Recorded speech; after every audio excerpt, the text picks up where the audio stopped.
Yo minasan, seperti biasa kembali lagi bersama channel Sayonara Jiraiya. Video ini merupakan lanjutan pembahasan kita mengenai serangan kode ke desa Konoha, serta pertarungan 3 arah yang sebentar lagi akan terjadi. Dan pembahasan kita kali ini telah memasuki video bagian part ke-30. Informasi yang admin sampaikan berdasarkan analisa yang telah terjadi sebelumnya dan itu dikemas dengan baik dalam bentuk alur cerita. Tapi sebelum itu, seperti biasa gunakan headset untuk menonton video ini agar suaranya terdengar lebih jernih dan jelas. Jadi gak usah banyak basa-basi lagi dan mari langsung saja kita bahas bersama-sama tema hari ini.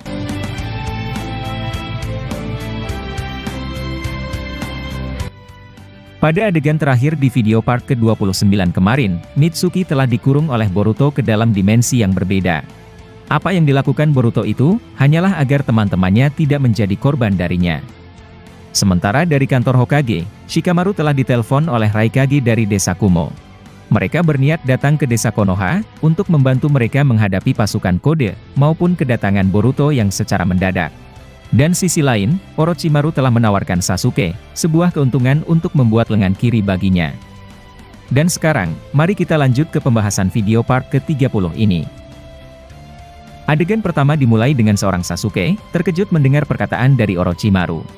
Dalam keadaan berbaring sambil diobati, Sasuke kemudian berkata, apa manfaat dari sel Hashirama itu? Apakah tak ada efek lainnya, yang akan terjadi kepada tubuhku setelah menggunakannya?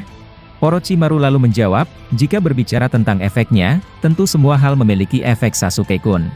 Begitu sel Hashirama disuntikkan ke dalam tubuhmu, reaksinya begitu cepat dan akan berusaha mengambil alih tubuhmu. Dengan kata lain, kau takkan bisa menahan besarnya cakra yang masuk ke dalam tubuhmu. Jika itu terjadi, maka sel tersebut akan keluar dari tubuhmu dan kau akan menjadi sebuah pohon. Hal semacam itu, sudah pernah terjadi sebelumnya dan banyak memakan korban. Akan tetapi, kau tenang saja karena itulah aku berada di sini.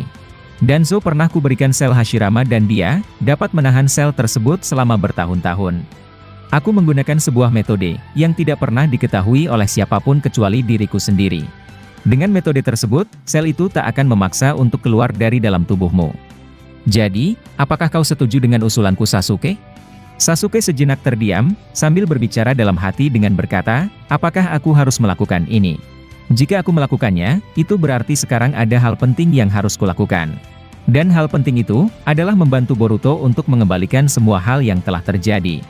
Sasuke lalu bertanya lagi ke Orochimaru dengan berkata, apakah tangan ini bisa kukendalikan secara penuh? Dengan ekspresi bingung Orochimaru bertanya, aku tak mengerti dengan apa yang kau maksud, Sasuke. Sasuke lalu menjawab, yang ku maksud adalah, aku tak ingin tubuh Zetsu putih kembali muncul dari dalam diriku. Nah, seperti yang kalian ketahui, Sasuke pernah menyimpan beberapa sel Hashirama di dalam tubuhnya. Akan tetapi, sel tersebut telah berevolusi menjadi Zetsu putih dan itu, ada di tubuh Sasuke sebanyak 6 Zetsu. Sebenarnya jika kita pikirkan kembali, 6 Zetsu itu bisa menjadi kekuatan bagi Sasuke. Akan tetapi, saat itu mereka sedang bekerja dengan Obito, sebagai anak buah atau bahkan rekannya. Jika saja Sasuke menggunakannya, maka itu akan terlihat seperti Zetsu spiral yang pernah menyatu dengan Obito. Jadi dalam momen ini, Sasuke tak mau bila pada akhirnya, tubuhnya malah dimanfaatkan oleh Orochimaru. Itulah yang dikhawatirkan oleh Sasuke karena dasarnya, Orochimaru masih sangat misterius bahkan Sasuke sendiri, masih ragu untuk terlalu percaya kepadanya. Lalu dengan nada meyakinkan Orochimaru berkata, kau tak perlu khawatir Sasuke karena aku, takkan mungkin berbuat jahat kepadamu. Ini adalah sebuah cara, agar kau bisa membantu Boruto untuk menjalankan rencana kalian. Dan bisa dikatakan, aku juga telah terlibat dengan kalian berdua. Jujur saja, aku sangat curiga terhadap seorang Amado. Mendengar perkataan Orochimaru menyebut Amado, Sasuke kemudian berkata, memang kenapa dengan dia? Orochimaru lalu menjawab, aku yakin semua hal yang terjadi belakangan ini, merupakan ulah dari Amado sendiri. Dia yang telah membuat Eida dan Daimon, mendapatkan sebuah kekuatan yang tak ku ketahui. Dan setelah mendengar pengakuanmu atas apa yang terjadi, aku mulai menyadari bahwa ada yang aneh. Nah, seperti yang kalian ketahui, adanya Eida dan Daimon di Konoha, membuat orang-orang pasti merasa sedikit risih. Maksud admin adalah, mereka akan heran bahwa orang asing seperti itu, bisa diterima oleh Kawaki dengan begitu baik. Salah satu orang yang pasti mengawasi itu adalah, tentu seorang Orochimaru.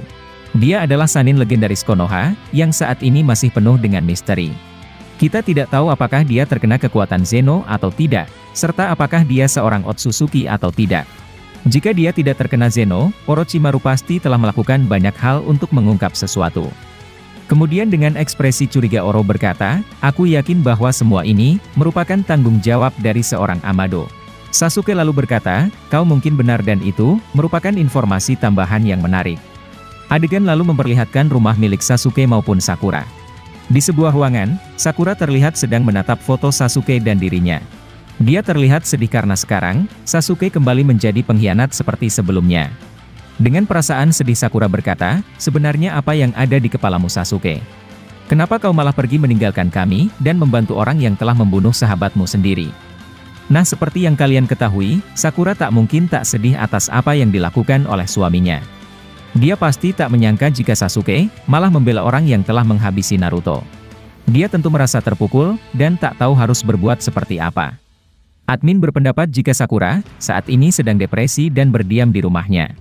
Karena ibu dari Sarada ini merupakan anggota dari tim 7 generasi Naruto. Apa yang diperbuat oleh Kawaki benar-benar merusak mental dari Sakura. Suaminya bisa menjadi tiba-tiba memihak ke Boruto dan membunuh Hokage yang merupakan sahabatnya. Ini jelas membuatnya depresi dan itu bisa menjadi alasan mengapa Sakura belum pernah diperlihatkan di manga Boruto 2 Blue Vortex kemarin. Lalu dalam keadaan sedih itu, Sakura mendengar ada keributan di luar rumahnya. Dia juga akhirnya mengetahui bahwa desa sedang diserang oleh pasukan Jubi milik Kode. Walaupun selalu terpikirkan oleh Sasuke, Sakura tetap profesional dan menjalankan tugasnya. Dia pun bertanya ke salah satu Jonin Konoha tentang apa yang sebenarnya terjadi. Salah satu shinobi tersebut kemudian menjawab, desa sedang diserang oleh pasukan Jubi milik Kode. Sakura terkejut sambil berkata, setelah lama mengawasi desa dengan tanda cakarnya, Kode akhirnya menyerang juga. Akan tetapi, apa yang membuat seorang Kode memulai serangan ke desa? Shinobi itu lalu menjawab, dia datang untuk mencari Boruto. Dan sekarang, Boruto pun telah muncul serta bertarung dengan Kode. Sakura terkejut dan dia bergegas pergi ke tempat Hokage berada. Namun ketika dia sedang berlari, tiba-tiba salah satu Sumeaka menyerang dirinya. Sakura langsung menonjok Sumeaka itu, hingga terhempas kuat ke tanah. Sumeaka itu langsung mati akan tetapi, satu Sumeaka lain kemudian muncul dari tubuh monster itu. Sakura terkejut dan dia langsung mengerti tentang cara kerja dari limiter milik Kode. Dengan berkata Shanaro, Sakura langsung menonjok Sumeaka itu dengan keras, sampai-sampai menghancurkan tanah yang ada di situ. Nah dalam momen genting seperti ini, pasti ninja veteran akan datang membantu. Tak mungkin seorang kunoichi kuat seperti Sakura, tak datang untuk melawan beberapa pasukan milik Kode. Kemudian adegan beralih ke Boruto, yang langsung disergap oleh Kakashi dari belakang. Dengan ekspresi serius Kakashi berkata, jelaskan mengapa kau bunuh Naruto. Boruto terkejut akan tetapi, dia tidak melawan Kakashi. Dia kemudian menjawab, aku tidak pernah membunuhnya paman Kakashi. Informasi yang beredar itu, merupakan suatu kebohongan yang keji. Sarada yang ada di sebelah Kakashi, lalu menyuruh Kakashi untuk melepaskan Boruto. Sementara itu, Kakashi tak percaya pada yang dikatakan oleh Boruto dan tiba-tiba, elemen kayu muncul lalu mengikat tubuh Boruto. Ternyata, itu adalah Kapten Yamato yang telah berkoordinasi dengan Kakashi sebelumnya. Dia ditugaskan untuk mengurung Boruto, lalu membawanya ke tempat interogasi. Boruto berhasil tertangkap dan sekarang, Kakashi seketika menyerang Kode menggunakan Shiden miliknya. Kode mampu menghindar dengan mudah, sambil merasa panik karena melihat Boruto tertangkap. Adegan lalu memperlihatkan seorang Sarada, yang bertanya ke Boruto mengenai keadaannya. Boruto hanya terdiam dan dia, seperti tak mengapa bila harus diikat meski hanya sementara. Boruto lalu berkata, aku tak mengapa bila saat ini, kalian menangkapku seperti sekarang. Akan tetapi, aku bisa membantu kalian untuk melenyapkan Kode dan juga pasukannya. Yamato tak percaya kepada Boruto dan dia menguatkan elemen kayunya untuk mengikat Boruto. Boruto terlihat hanya bisa sabar, sambil melihat pertarungan Kakashi dan seorang Kode. Di sisi yang lain, Sasuke belum memberikan jawaban yang pasti tentang sel Hashirama tersebut. Orochimaru ingin membuatkannya lengan palsu akan tetapi, Sasuke masih ragu dengan itu. Sasuke lalu berkata, apakah sel tersebut memiliki kemampuan tambahan? Orochimaru kemudian menjawab, kau telah melihat kemampuan yang dimiliki oleh Danzo ataupun Obito. Mereka memiliki sel Hashirama dan ada tambahan kekuatan di dalamnya. Bahkan mungkin, kau dapat mengembalikan mata Rinneganmu. Sasuke spontan terkejut mendengarnya dan dia merasa tak percaya dengan semua itu. Aku bukan anak kecil yang dapat kau bohongi sialan. Mata itu telah hancur dan sekarang, tak mungkin bisa bangkit hanya karena sel tersebut. Lalu kemudian, adegan terakhir memperlihatkan seorang Sakura yang penasaran ingin melihat Sasuke. Setelah mendengar kedatangan Boruto, dia meyakini bahwa Sasuke juga muncul. Akan tetapi, sayang sekali tiba-tiba adegan kembali berakhir di sini. Untuk kelanjutannya, kita akan membahasnya pada video part ke-31 nantinya. Mungkin itulah informasi kali ini yang dapat admin sampaikan kepada kalian semua. Masih banyak prediksi atau hal-hal yang akan terjadi ke depannya, yang bakalan kami bahas tuntas di channel ini.